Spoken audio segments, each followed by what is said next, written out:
Hola, pues vamos a continuar revisando las características histológicas del aparato reproductor femenino. Vamos a las trompas de falopio o también llamadas oviductos. Bien, estas trompas son tubos musculares, miden 12 centímetros de largo, tienen varias partes. Las más cercanas al ovario son las fimbrias, que son como deditos o manitas, como la figura anterior, que capturan al ovocito que ha sido liberado.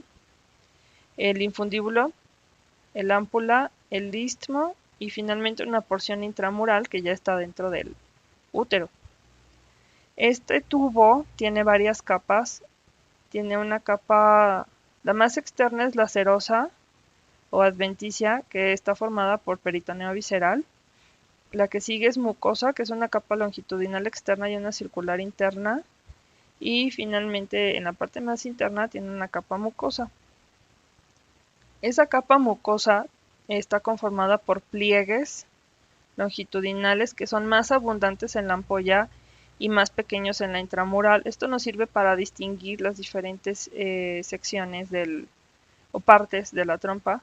Posee un epitelio columnar simple. Aquí vemos en una fotografía de microscopía electrónica de barrido estos cilios del epitelio y también tiene células secretoras. También tiene una lámina propia de tejido conectivo laxo. Estos cilios son importantes porque ayudan a transportar al ovocito, como que lo van empujando. Aquí vemos mejor los pliegues con este epitelio que puede estar ciliado o con las células secretorias. Aquí se ven más o menos los cilios y aquí está la lámina propia de tejido conectivo laxo. A un mayor aumento, células ciliadas. Estas son las ciliadas. Y estas que sobresalen son las secretoras. Aquí se ven estas también. Y la lámina propia. Ok. Bueno, en este caso estamos comparando el ámpula con la parte del istmo. Vean lo profuso de los pliegues comparado con esta parte que está un poquito más planita y tiene como más músculo alrededor. Las células secretoras tienen como función producir una película viscosa que protege al ovocito y es nutriente. Y además ayuda a la capacitación del espermatozoide, que seguramente el doctor Felipe les va a explicar o ya les está explicando, para que pueda ocurrir la fecundación.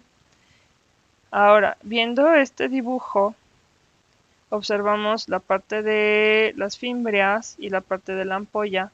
La ampolla es donde generalmente ocurre la fecundación y es cuando, como les decía, el ovocito completa la segunda división meiótica.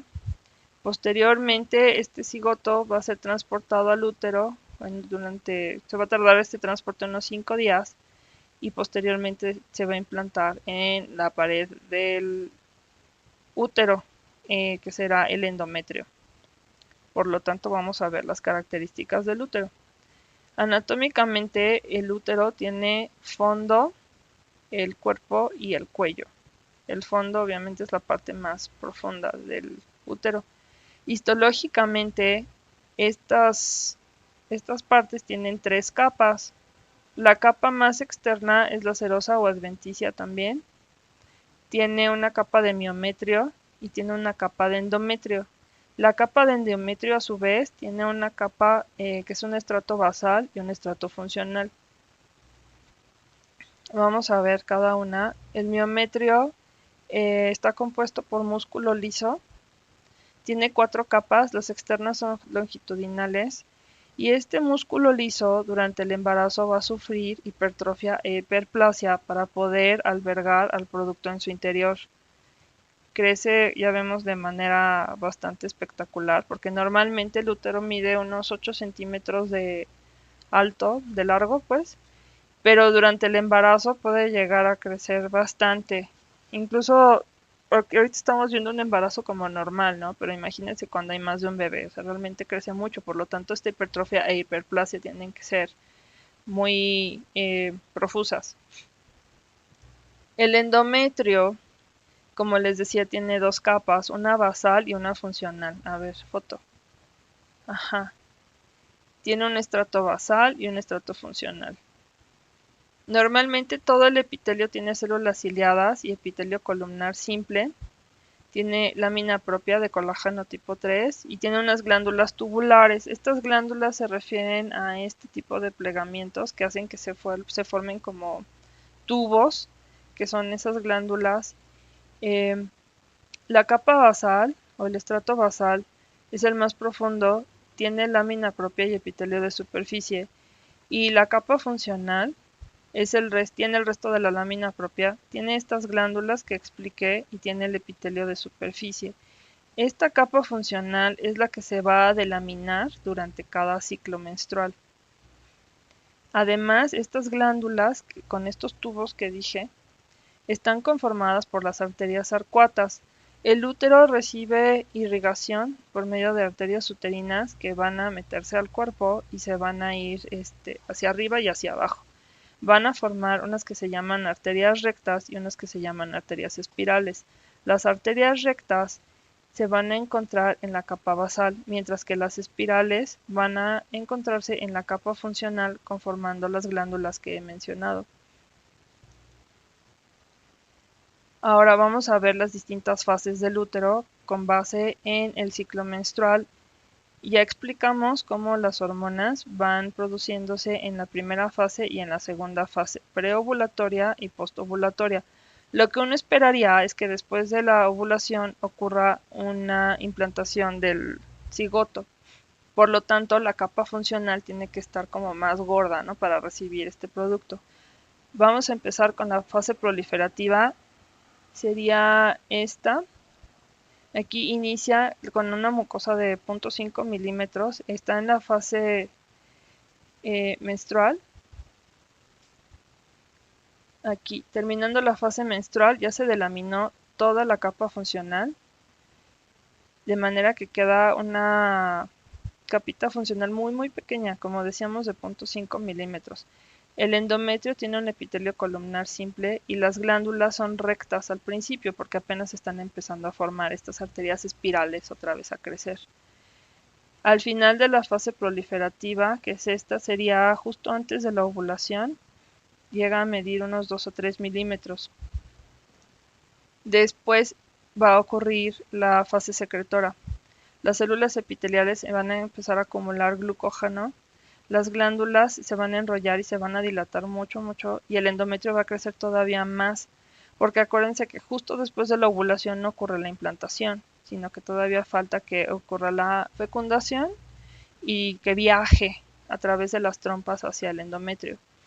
Entonces todavía tiene tiempo para crecer 5 a 5 milímetros. Ahora, si no hubo implantación, va a venir la fase menstrual, que empieza el día 1 del ciclo menstrual. Disminuyen la progesterona y el estrógeno, se contraen las arterias espirales, por lo tanto hay isquemia. Este tejido muere y se va a delaminar, se va a desprender de manera normal. Si hubiera embarazo, entonces el cigoto se implanta y va a necesitar esta irrigación. Además, también se va a seguir produciendo progesterona por medio del cuerpo lúteo que habíamos mencionado, y las glándulas van a crecer todavía más, se van a hacer más anchas y más tortuosas para poder nutrir este producto. Ahora vamos a ver cómo se pueden observar estos cambios en el útero. Esta es una fotografía de microscopía de luz teñida con hematoxilina y eosina, y decíamos que en la fase proliferativa tenemos una mucosa muy pequeñita porque se acaba de delaminar en la fase menstrual. Aquí tenemos la capa basal y la capa funcional chiquita.